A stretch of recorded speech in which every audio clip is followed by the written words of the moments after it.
Friday suspense শুধুমাত্র মেডিটা legend ওয়াইটি চ্যানেলে। বাংলার ছোট গল্প দিয়ে সাজানো আজকের গল্পের নাম আতঙ্ক। রচনা ব্রাম স্টোকার। গল্প পাঠে সুপর্ণা মিশ্র। গভর্নর এবং সমগ্র চরিত্রে দেবপ্রতিম চক্রবর্তী। শুরু হচ্ছে আতঙ্ক। Barbados vault, Elliott vault. ছোট্ট দ্বীপ বার্বাডোস সাগরে ঘেরা সবুজে ঢাকা বড় বড় এই দ্বীপটা সত্যি অপরূপ সৌন্দর্যের আকর। দ্বীপটার এখানে ওখানে মাথা উঁচিয়ে দাঁড়িয়ে আছে ছোট বড় কতগুলি টিলা আর অনুচ্চ পাহাড়, আর তারই অদূরে অনবরত গর্জন করে চলেছে সফেন উপসাগর অস্টিন। 1820 20 এপ্রিল সেদিন বার্বাডোস দ্বীপে ঘটে গেল এক অবিশ্বাস্য কাণ্ড, এক লোমহর্ষক ঘটনা যা আজও মানুষের মনে ভীতির সঞ্চার করে। বার্বাডোস দ্বীপের কেন্দ্রস্থলে রয়েছে এলিয়েট ভল্ট। পাহাড়ের চূড়াকে কেটে কেটে সুবিশাল একটা গহ্বর তৈরি করে গড়ে তোলা হয়েছিল এলিয়েট নামে এই ভল্টটায়। এদিকে অস্টিন উপসাগর আর অন্যদিকে ক্যারিবিয়ান সাগর বার্বাডোস দ্বীপকে সারাশির মতো আঁকড়ে ধরে রেখেছে। সাগরের নোনা হাওয়া দ্বীপটার উপর দিয়ে বয়ে যায়, পাহাড়ের গায়ে ধাক্কা খেয়ে থমকে যায় গুমড়ে ফেলে। বার্বাডোসের বুকে সদম্ভে মাথা উঁচিয়ে দাঁড়িয়ে আছে একটা সুদৃশ্য গির্জা, সুপ্রাচীনও বটে। কে কবে এই গির্জাটা তৈরি করেছিল তার হদিশ আজ আর কারও জানা নেই, কিন্তু আশ্চর্য কোথাও এতটুকু খুঁত হয়নি বা রং এক বিন্দুও চটেনি। গির্জার চাতালে অসংখ্য কবর রয়েছে, আবার কতগুলো আত্মজনরা ছোট বড় স্মৃতিসৌধ গড়ে দিয়েছে। সেগুলোর কোনোটার বয়স নেহাত কম নয়। আর এলিয়েট ভল্ট, প্রেতাত্মার নিশ্চিত বাসস্থল এলিয়েট ভল্ট ও কবরগুলো। পাথরের বড় বড় চাই গেথে তৈরি করা হয়েছে বৃহদায়তন ও সুরক্ষিত এই ভল্টটা। দুজন মাঝবয়সী লোক বার্বাডোস দ্বীপের কাঁচা পথ ধরে পাশাপাশি গা ঘেঁষাঘেঁষি করে হেঁটে চলেছে। নির্বাক পথিক, তাদের চোখে মুখে আতঙ্কের ছাপ। আতঙ্ক সবার মুখ ফ্যাকাশে বিবর্ণ। অদূরবর্তী একটি উচ্চ টিলার উপরে অধীর প্রতীক্ষায় দাঁড়িয়ে বিভিন্ন বয়সের একদল উদগ্রীব মানুষ। তাদের অধিকাংশই যুবক, অশীতপর জনা কয়েক বৃদ্ধাও এসে জড়ো হয়েছেন সেখানে, কিন্তু সবাই নীরব প্রতীক্ষায় দাঁড়িয়ে। এমন সময় ওই দুজন লোক সেখানে হাজির হলো। তারা এখানেও নীরবতা ভঙ্গ করলো না। কৌতূহলী জনতার মধ্যে থেকে টুকরো টুকরো বহু প্রশ্ন ভেসে আসতে লাগলো। দুজনরা কেউই তাদের প্রশ্নের উত্তর দিল না। নীরবে ছাপানো বিবৃতি বিলোতে লাগলো, এক অবিশ্বাস্য ও রহস্যজনক ঘটনার বিবৃতি। ভয়ঙ্কর সে কাহিনী শুনলে গায়ের লোম পর্যন্ত খাড়া হয়ে ওঠে। সম্ভবত দ্বীপবাসীরা আগ্রহের সঙ্গে লোমহর্ষক সে ঘটনার বিবরণ পাঠ করতে লাগলো। এলিয়েট ভল্ট দীর্ঘদিন পরিত্যক্ত। দীর্ঘদিন এখানে মানুষের পায়ের চিহ্ন পড়ে না। প্রধান ফটকটা অনেক আগেই ভেঙে পড়েছে। তার ভাঙাচোরা টুকরোগুলো ভল্টের এক পাশে গুটিসুটি মেরে পড়ে রয়েছে। আর কফিনের চিহ্ন মাত্রও নেই। দীর্ঘদিন অব্যবহারে অযত্নে ভল্টের ভেতরে এখানে ওখানে আগাছা জন্মেছে। সৃষ্টি হয়েছে ছোট বড় ঝোপঝাড়। ভাঙা পলেস্তারা আর মাটির স্তূপের উপরে গজিয়ে ওঠা আগাছাগুলো এখন সাপ আর পোকামাকড়ের নিশ্চিত আবাস স্থলে পরিণত হয়েছে। আর হবে নাই বা কেন? 100 বছরের উপরে এ ভল্টে কোন মৃতদেহই আসেনি। এমনকি কৌতূহল বশত কেউ এখানে ভল্টের প্রধান ফটকের চৌকাঠ দিবইনি। কেন এত অর্থ ব্যয় এমন সুন্দর একটা ভল্ট তৈরি করে পরিত্যক্ত অবস্থায় ফেলে রাখা হয়েছে? কেন? কি সে কারণ? হ্যাঁ, কারণ তো অবশ্যই আছে। কারণ বিনা কার্য কি করা সম্ভব? ভয়ঙ্কর, দারুণ ভয়াবহ এক কারণেই ভল্টটা দীর্ঘদিন অব্যবহৃত হয়ে পড়ে রয়েছে। অবাঞ্ছিত সে ঘটনার কথা ভাবলে গায়ে কাঁটা দিয়ে ওঠে। আকস্মিক ভয় ভীতিতে মাথার চুল খাড়া হয়ে যায়। রক্তের গতি হয় দ্রুততর আর শ্বাস প্রশ্বাস ক্রিয়া ঘন ঘন বইতে থাকে। ইলিয়ট ভল্টটা 1740 খ্রিস্টাব্দে তৈরি হয়েছিল। অভিজ্ঞ মিস্ত্রিদের নিরলস কর্মপ্রচেষ্টার ফলেই তৈরি করা সম্ভব হয়েছিল এমন একটা ভল্ট। অর্থ ব্যয় করা হয়েছিল অকাতরে, কিন্তু অবিশ্বাস্য ব্যাপার, ভল্টটা তৈরির পর থেকে সুদীর্ঘ 83 বছর পর্যন্ত অব্যবহৃত রয়ে গেছিল। কিন্তু কোনো মৃতদেহ সমাধিস্থ করা তো দূরের কথা, ভুলেও কেউ এই পথ মারায়নি। কার্যত যা হলো, অগাধ অর্থ ব্যয়ে তৈরি এমন সুন্দর একটা ভল্ট তৈরি করানোর পর অব্যবহারে, অনাদরে আর অবহেলায় পড়ে থাকায় আজ প্রায় ধ্বংসাবশেষে পরিণত হয়েছে। ইলিয়ট ভল্টের সংক্ষিপ্ত ইতিহাস গির্জার গেজেটের পাতায় লেখা রয়েছে। তার বক্তব্য মোটামুটি এরকম: প্রথম বছর মিসেস গরবার্ড এর মৃতদেহ এখানে কবর দেওয়ার জন্য আনা হয়েছিল। আড়ম্বরের সঙ্গে কবর দেওয়া হয়েছিল। বহু গণ্যমান্য শোক সন্তপ্ত মৃতার আত্মজনরা উপস্থিতি তার মৃতদেহ কবরস্থ করা হয়েছে। ব্যাস, সেই প্রথম আর সেই শেষ। মিসেস গরবার্ডের মৃত্যুর পর 1 বছর আর বার্বাডোস দ্বীপে কোনো সম্ভ্রান্ত ব্যক্তির মৃত্যু ঘটেনি। 1 বছর পরে চেজ পরিবারের হাতে ইলিয়ট ভল্টের কৃতিত্ব চলে যায়। এখন থেকে এর সার্বিক কৃতিত্ব ও দায়িত্ব তাদের উপরই বর্তায়। 1808 খ্রিস্টাব্দে এক শিশুর মৃতদেহ ভল্টে আসে। অ্যাস মরিয়া তার নাম ছিল। 7-8 বছর বয়সে তার অকাল মৃত্যু হয়। আবার 4 বছর ইলিয়ট ভল্ট অব্যবহৃত রইল। 1812 খ্রিস্টাব্দের মাঝামাঝি এক সকালে একটা কফিন এলো। ডরকাস নামে এক মহিলার মৃতদেহ ছিল কফিনে। বয়স্কা, জাঁক জমকের মধ্যে সমাধিস্থ করা হলো তাকে। ডরকাসের মৃত্যুর 1 মাস 4 দিন বাদে মারা গেলেন তার বাবা। তাকেও ইলিয়ট ভল্টে নিয়ে আসা ছিল। বিশিষ্ট সমাজসেবী ও সর্বজনমান্য উমাস চেজ এর মৃত্যুর পর তার কফিন ও ইলিয়ট ভল্টে নিয়ে আসা হয়। শোক বিহল হিতাকাঙ্ক্ষীদের উপস্থিতিতে তাকেও এখানেই সমাধিস্থ করা হয়। বার্বাডোস দ্বীপের বহু অন্যান্য ব্যক্তি তার সব যাত্রায় অংশগ্রহণ করেছিলেন। চোখের জলে শেষ বিদায় জানালেন তাদের চোখের মণি সম্মানীয় উমাস চেজকে। ভল্টে শোক সন্তস্ত মানুষের মেলা বসে গেল। সমাধিস্থল তৈরি। তারই পাশে সুদৃশ্য ও সাদা ফুলে শোভিত কফিনে অতি বৃদ্ধ উমাস চেজের প্রাণহীন দেহ শায়িত। তার গুণমৃগ্ধ হিতাকাঙ্ক্ষীরা চোখের জল ফেলতে ফেলতে সশব্দ শেষ প্রণাম জানাতে মাথা অবনত করে রইল। অমিত শক্তির আধার বিশাল দেহী কয়েকজন নিগ্রো ভল্টের প্রধান ফটকের কাছে দাঁড়িয়েছিল। পাথরের বিরাট একটা চাই দরজার মুখে দেওয়া ছিল। সেটাকে সরিয়ে তবে যাতায়াত করতে হয়।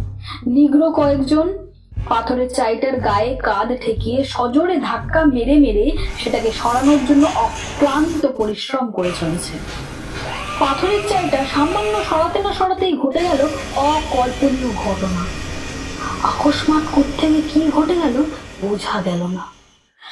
জোয়ান মরদ নিগ্রোর দল আচমকা বাবারে মারে বলে বিকট আর্তনাদ করতে করতে ঊর্ধ্বশ্বাসে পড়ি মরি করে ছুটে পালাতে লাগলো। ব্যাপারটা সম্পূর্ণ অপ্রত্যাশিত। এরকম কোনো অঘটনের মুখোমুখি হতে হবে সব যাত্রীরা স্বপ্নেও ভাবতে পারেনি। উঁচু নিচু এবড়ো খেবড়ো পর্বত পথ হেঁটে পাড়ি দেওয়াই দুষ্কর। এমনি বিপদ সংকুল পথে দুর্ঘটনার সম্ভাবনাকে অগ্রাহ্য করে নিগ্রোগুলো প্রাণের মায়ায় ছুটে চলেছে নিরাপদ আশ্রয়ের প্রত্যাশা। তাদের সবার চোখে মুখে গভীর আতঙ্কের ছাপ, মুখে জমাট বাঁধা মৃত্যু ভয়। নিগ্রোদের কাণ্ড দেখে সব বাহক ও সব যাত্রীরাও বিস্ময়ে একবারে হতবাক হয়ে গেল।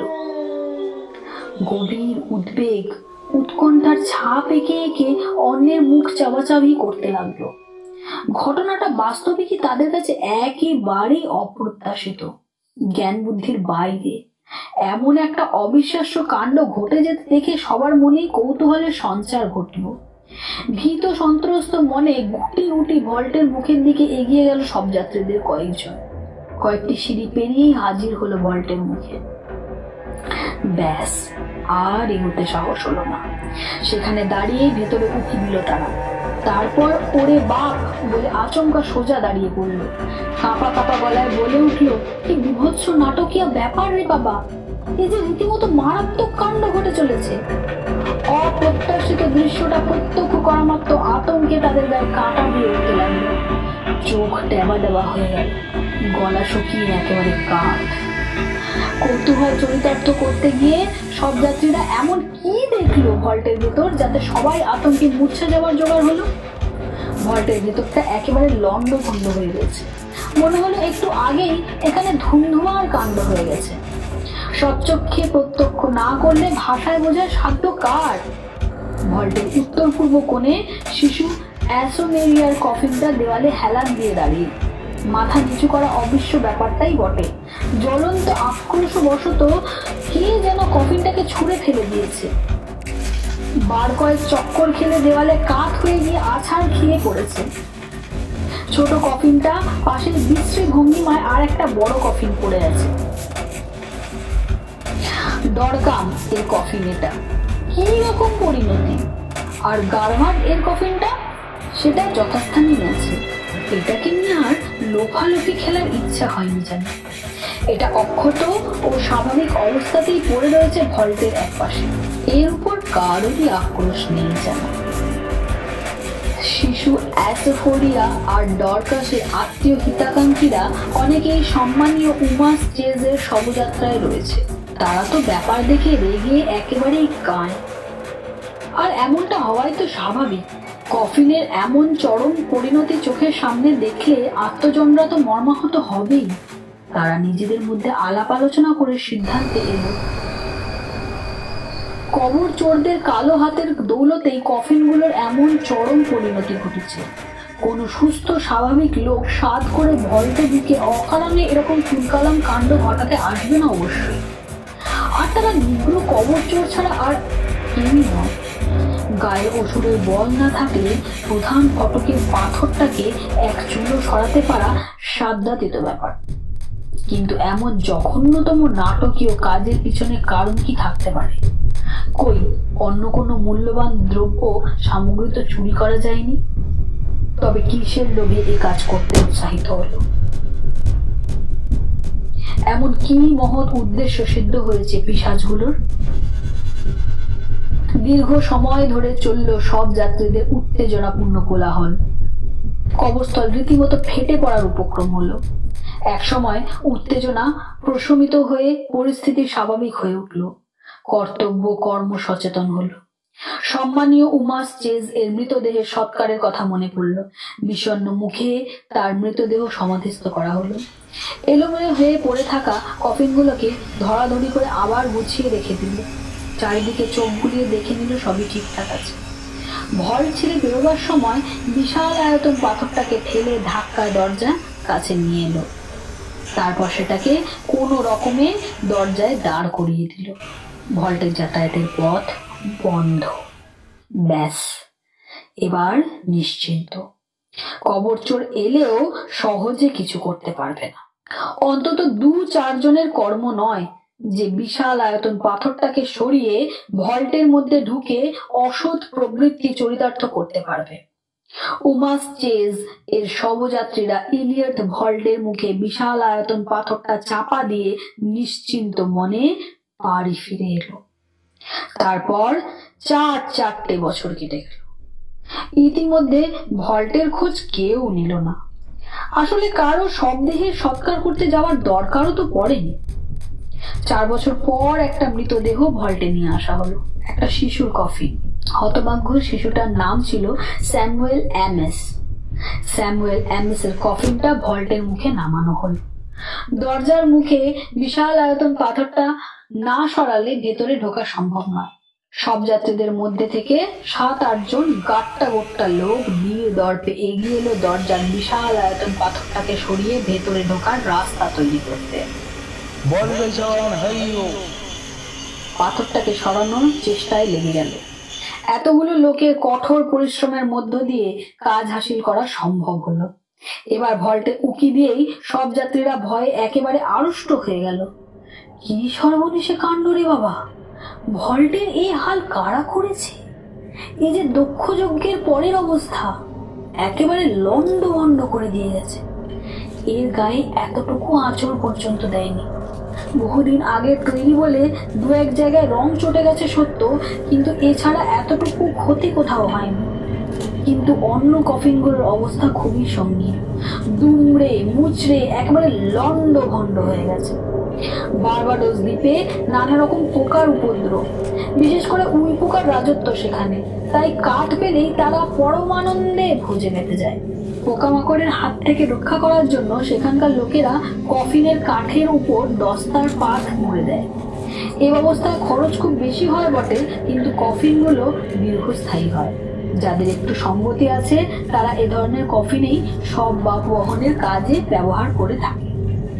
আশ্চর্য ব্যাপার, সবচেয়ে পুরনো মিসেস গারভার্ডের কফিনটাও কিন্তু অক্ষতই রয়েছে, এমনকি এক চুলও স্থান পরিবর্তন করেনি।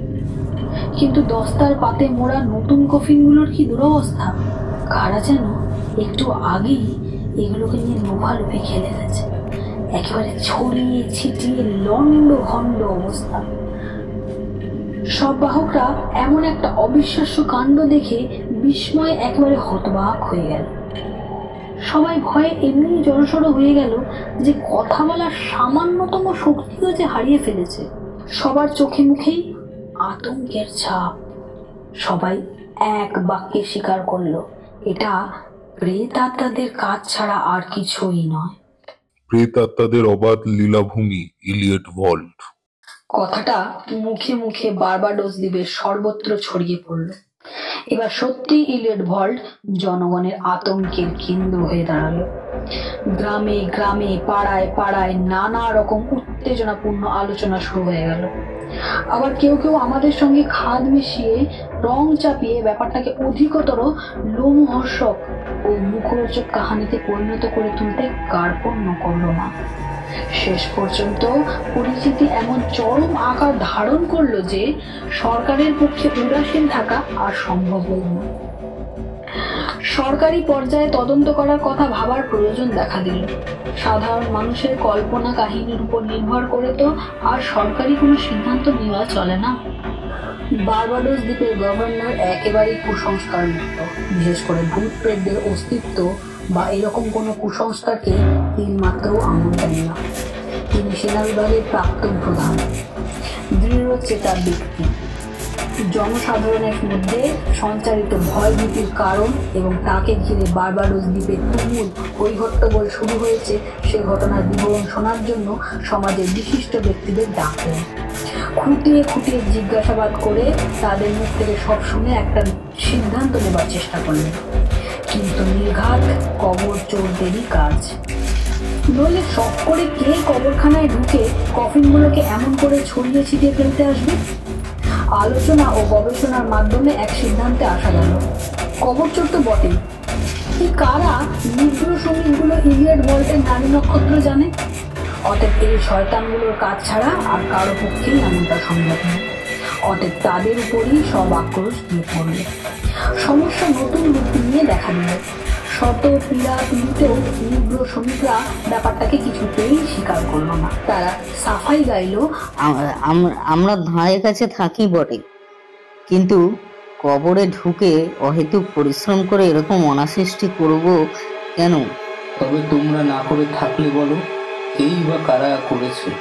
কে করেছে আমরা তার কি জানি? কারো সম্বন্ধে অনুমান বা সন্দেহ? না দেখে না জেনে শুনে কারোর উপরে সন্দেহ করাটা কি উচিত হবে? তারপর যদি নেহাতি পিড়াপিড়ি করতেন তবে উন্নি বা জাম্বিদের কাজ বলে মনে করতে পারে। উন্নি বা জাম্বি মানে তোমরা কি বলতে চাও? এটা ভূত প্রেতের কাণ্ড? তারা ভল্টের ভেতরে ঢুকে এমন দক্ষযজ্ঞ বাঁধিয়েছে? বললাম তো, উন্নি বা জাম্বি হলেই হতে পারে। সব যাত্রীরা যখন নিগ্র শ্রমিকদের সঙ্গে কথা বলছে ঠিক তখনই আর একটা কফিন ভল্টের দরজায় এনে নামানো, স্যামুয়েলের ব্রুস্টারের মৃতদেহ এতে। সব যাত্রীদের সঙ্গে কিছু কৌতূহলী মানুষও এসে ভল্টের মুখে ভিড় করলো। সব মিলিয়ে ইলিয়ট ভল্টের মুখে রীতিমতো মেলা বসে গেল।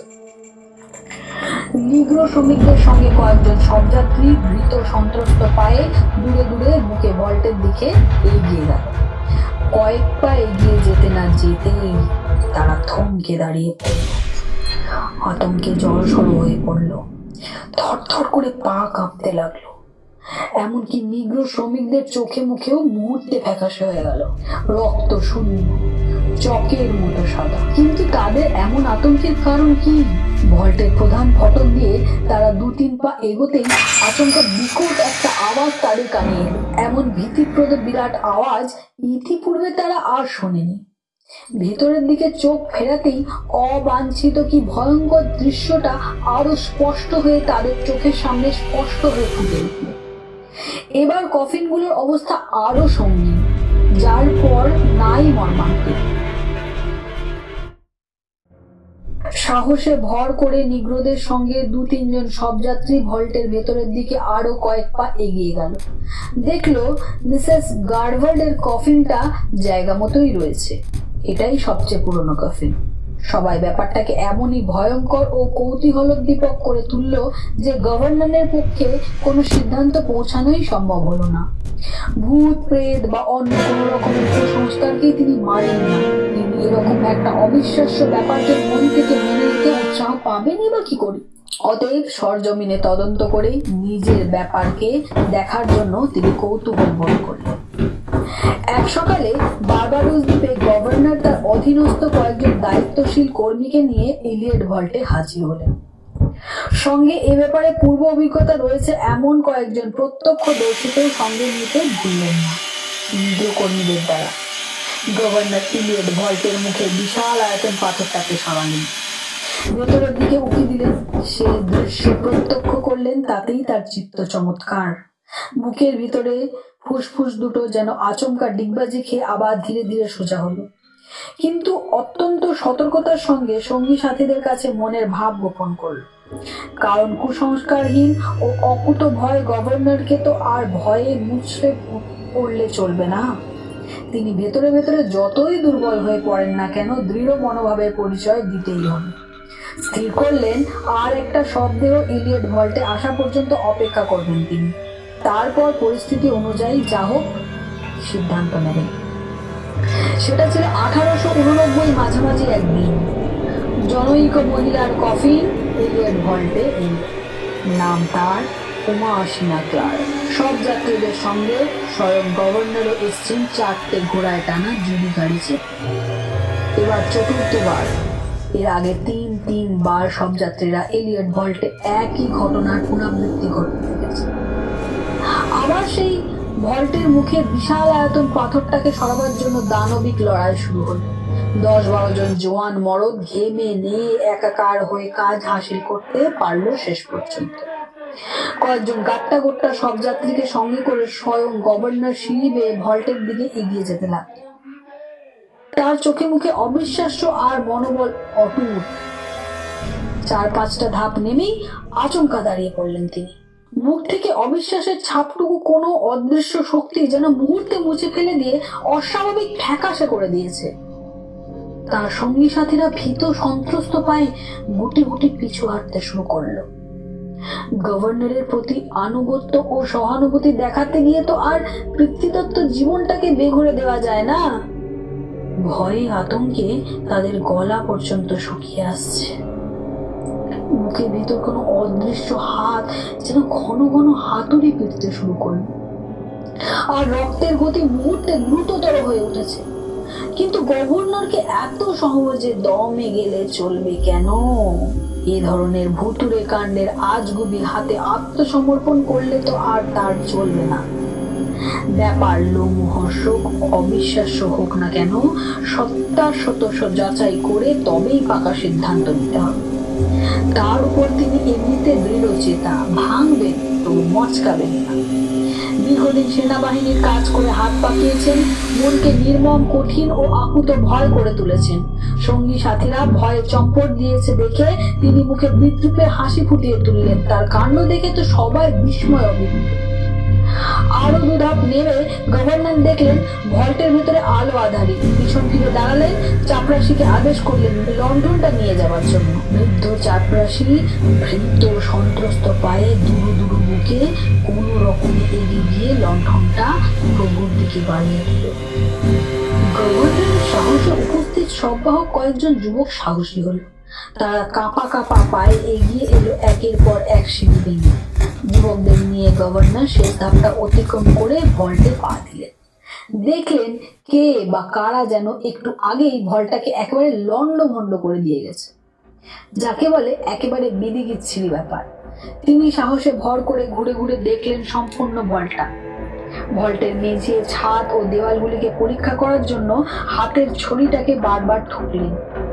না, সন্দেহজনক কিছুই পেলেন না। ভূত প্রেত বা দত্তি দানোর চিহ্ন মাত্র কোথাও দেখা গেল না।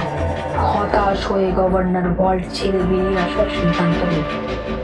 সবাই ব্যস্ত হাতে কফিনগুলোকে আবার যথাস্থানে গোছগাছ করতে লাগলো। অনন্যা পায় হয়ে ভল্ট ছেড়ে বেরিয়ে এলেন এক করে।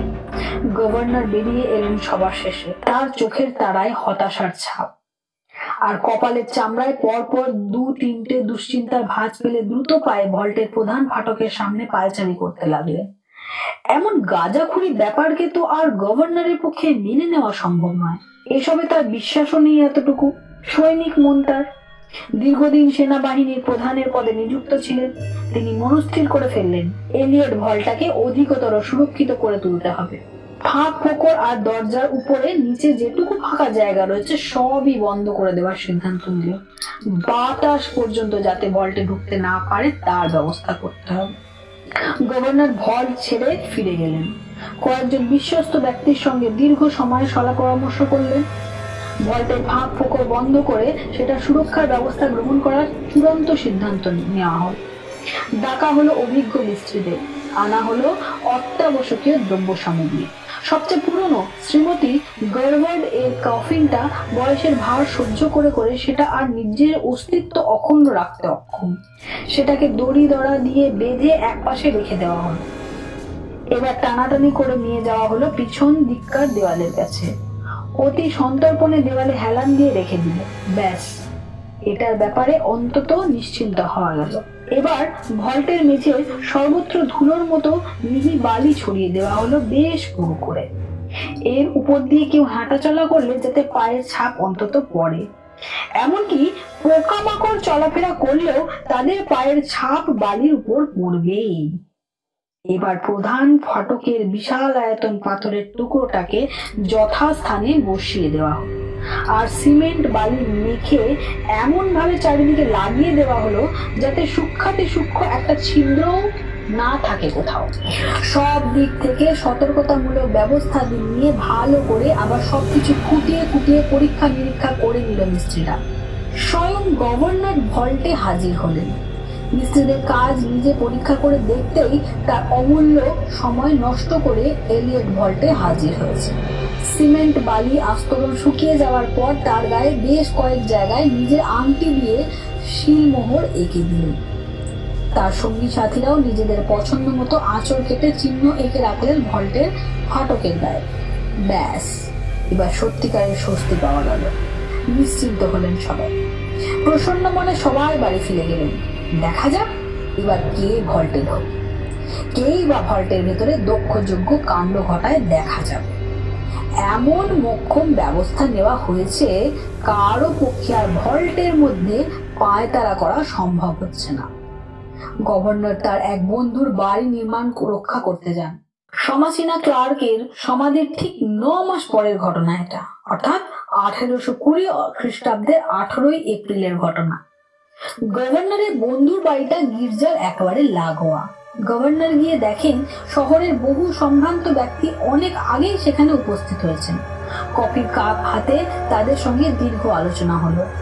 এ কথা সে কথার পর এলিয়ট ভল্টের কথাও উঠল। সেখানকার অলৌকিক কাণ্ড কারখানার কথাও বাদ গেল না। আলোচনা শেষ পর্যন্ত স্বাভাবিক পর্যায়ে সীমাবদ্ধ রইল না। তুমুল তর্ক বেঁধে গেল। অলৌকিক কাণ্ড কারখানা সম্বন্ধে বিশ্বাসী ও অবিশ্বাসীদের মধ্যে ভূত প্রেতের অস্তিত্ব বিষয়ে পক্ষে ও বিপক্ষে তর্ক। এলিয়ট ভল্টের অলৌকিক কাণ্ড কারখানা নিয়ে তর্ক বিতর্কের মাধ্যমে প্রসঙ্গটার মীমাংসা সম্ভব হল না। গভর্নর জোরালো প্রতিবাদ জানালেন, নিজের সিদ্ধান্তে অটল রইলেন। শেষ পর্যন্ত গভর্নর সক্রোধে বলে উঠলেন, এত কথার দরকার কি বাবু? তার চেয়ে বরং চলুন আমরা নিজেরাই উদ্ভূত সমস্যাটার সমাধানের চেষ্টায় ব্রতী হই। আজই এলিয়ট ভল্টটা খুলে দিয়ে আসি গে। ভল্টে গিয়ে প্রধান ফটক খুলে দেখার সিদ্ধান্তই সর্বসম্মতিক্রমে গৃহীত হলো। স্বয়ং গভর্নরের নেতৃত্বে শহরের সম্ভ্রান্ত ব্যক্তির দল ছুটলেন এলিয়ট ভল্টের দিকে। 8 জন নিগ্রো কর্মীও তাদের সঙ্গে গেল। ভল্টের প্রধান ফটকের সামনে হাজির হয়ে তারা দেখেন ফটকটা যেভাবে পাথরের চাই আর সিমেন্ট বালি দিয়ে সিল করে রাখা হয়েছিল সবকিছু ঠিক তেমনই অক্ষত রয়েছে। গভর্নরের আংটির সাহায্যে দেওয়া শিলমোহরগুলো সামান্য ক্ষতিও হয়নি। এমনকি শহরের সম্ভ্রান্ত ব্যক্তিরা আঁচড়ের সাহায্যে বিভিন্নভাবে যেসব চিহ্ন এঁকে দিয়েছিলেন সেগুলোও সম্পূর্ণ অক্ষতই রয়েছে। গভর্নরের ডাকে নিগ্রোর দল করজোড়ে তার সামনে এসে দাঁড়ালেন। তিনি নির্দেশ দিলেন, যত তাড়াতাড়ি সম্ভব প্রধান ফটকের বিশালায়তন পাথরটা সরিয়ে ফেলো। ভয়ে ভয়ে নিগ্রো কর্মীরা কাজে লেগে গেল।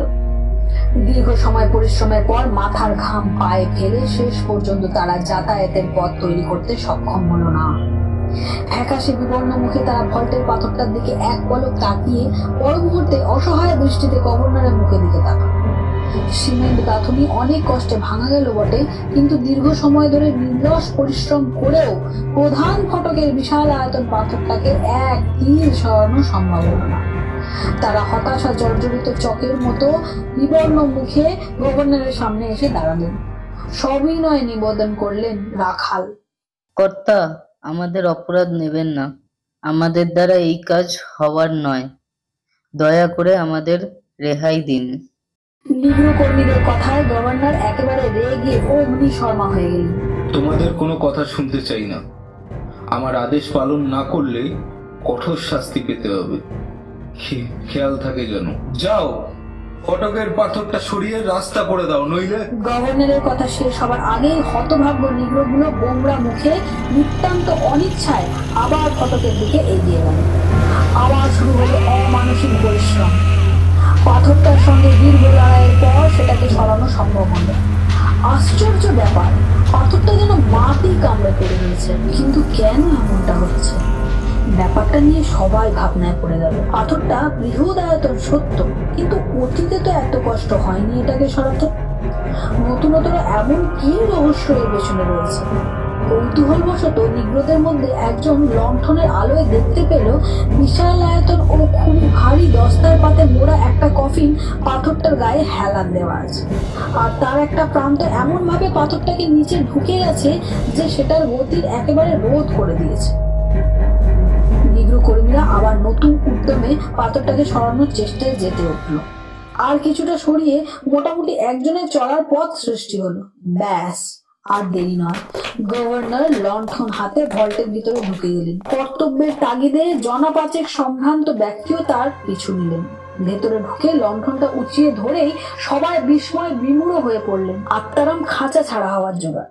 গভর্নরের সঙ্গীদের একজন সবিস্ময়ে বলে উঠলেন, একে ভুতুরে কাণ্ড রে বাবা। এই যে ভাবলেই মাথার চুল খাড়া হয়ে যাচ্ছে, যেন সবেমাত্র কারা যেন ভল্টের ভেতরে দক্ষযজ্ঞ বাঁধিয়েছিল, তারই নিদর্শন পড়ে রয়েছে। কেবলমাত্র মিসেস গার্ভার্ডের কফিনটা যেভাবে ছিল ঠিক সেভাবেই পড়ে রয়েছে। বাঁধনগুলো অক্ষত। নাম পরিবর্তন দূরের কথা, এক চুলও এদিক ওদিক হয়নি। গভর্নর কয়েক মুহূর্তের জন্য চোখের তারায় বিস্ময়ের ছাপ এঁকে ভল্টের সর্বত্র চোখ বুলিয়ে নিলেন। এবার লণ্ঠনটাকে নামিয়ে মেঝের বালিগুলোর দিকে নজর দিলেন। আলোটা ঘুরিয়ে ঘুরিয়ে অনুসন্ধিত দৃষ্টি মেলে সম্পূর্ণ মেঝেটার উপর চোখ বুলিয়ে নিলেন। আশ্চর্য ব্যাপার তো, বালির আস্তরণ যেমন ছিল ঠিক তেমনই রয়েছে। কারো পায়ের ছাপ তো দূরের কথা, সামান্য একটা আঁচড় পর্যন্ত কোথাও পড়ে। কি করে এটা সম্ভব? রক্তে মাংসে গড়া কোন মানুষের পক্ষে তো এরকম অসম্ভব কোনো কাণ্ড ঘটানো সম্ভব না। তবে কি সত্যি ভূত প্রেতেরই ব্যাপার এটা? প্রকৃত রহস্যটা কি? কে বা কারা এর নায়ক? এরকম ভাবতে ভাবতে গভর্নর চকের মতো ফ্যাকাশে মুখে ভল্ট ছিঁড়ে বেরিয়ে এলেন। চোখের তারা স্থির, মুখে টু শব্দটি পর্যন্ত নেই। মুখে গলায় বিন্দু বিন্দু ঘাম দেখা দিয়েছে। গভর্নর ও তার অনুগামীরা এক এক করে নীরবে ভল্ট ছেড়ে বেরিয়ে এলেন। গভর্নর যেদিন স্বয়ং ভল্ট পরিদর্শন করতে গিয়েছিলেন সেদিন সেখানে উপস্থিত ছিলেন এমন একজন প্রত্যক্ষদর্শীর বিবরণ মিস্ত্রি ডেকে ভল্টের দেওয়ালগুলি মেঝে এবং ছাদ ভালোভাবে পরীক্ষা করে দেখা হয়েছিল। বহু খোঁজাখুঁজি করেও কোথাও কোনো ছিদ্রের হদিশ পাওয়া যায়নি। তবে ভল্টের ভেতরে দক্ষযজ্ঞ বাঁধিয়েছে কে বা কারা? এটা কি কোনো মানুষের দ্বারা হয়েছিল? কিন্তু এরকম কিছু জেনে নিতেও মনের থেকে উৎসাহ পাওয়া যাচ্ছে না। এই পরিস্থিতিতে মানুষের দ্বারা সম্ভব এ যে ভাবাই যায় না। এমন বিশাল আয়তন ও ভারী কফিনগুলোকে নিয়ে যত শক্তিধরই হোক, লোফালোফি খেলা কি করে সম্ভব? এই যে পাগলের প্রলাপ মাত্র। তবে অতি মানবীয় শক্তির আধার কে বা কারা? কাদের দ্বারা এরকম একটা অসম্ভব সম্ভব হয়েছে? কিন্তু ব্যাপারটা আরো বিস্ময়ের উদ্রেক করে যখন ভাবা যায় মিসেস গাওয়ার্ডের কফিনটা কি করে অক্ষত রয়ে গেল। বিচার বিবেচনা করে একটা সিদ্ধান্তেই আসা যায়, মিসেস গাওয়ার্ডের শেষ পরিণত হয়েছিল স্বাভাবিকভাবেই। আর 10 জনের মতোই স্বাভাবিক মৃত্যু হয়েছিল তার। আর অবশিষ্ট দুটো কফিনে যে মৃতদেহ এসেছিল তাদের মধ্যে 3 জনের মৃত্যু স্বাভাবিক মৃত্যু নয়। ডরকাস ও টমাস আত্মহত্যা করেছিলেন। তাদের কফিন দুটো হুমড়ি খেয়ে ভাঙাচোরা অবস্থায় দেওয়ালের কাছে পড়ে রয়েছে। আর 3 জন, ম্যানুয়েল ব্রস্টার, তার মৃত্যু মোটেই স্বাভাবিকভাবে হয়নি। তাকে নিষ্ঠুরভাবে হত্যা করা হয়েছিল। কৃতদাসরা তার উপর বিদ্রোহী হয়ে পড়ে। শেষ পর্যন্ত তাকে খুন করে গায়ের ঝাল মিটিয়েছিল তারা। বার্বাডোসবাসীদের মনে আজ একটা ধারণা বদ্ধমূল হয়ে গেছে। অবগাতে মৃত্যু ব্যক্তির আত্মারা প্রেতাত্মায় পরিণত হয়। তারাই ভল্টের ভেতর দাপাদাপি করে বেড়ায়। আর তারই জ্বলন্ত আক্রোশে কফিনগুলোর এরকম দুরবস্থা। ফ্রাইডে সাসপেন্স শুধুমাত্র মেডিটা লেজেন্ড ওয়াইটি চ্যানেলে।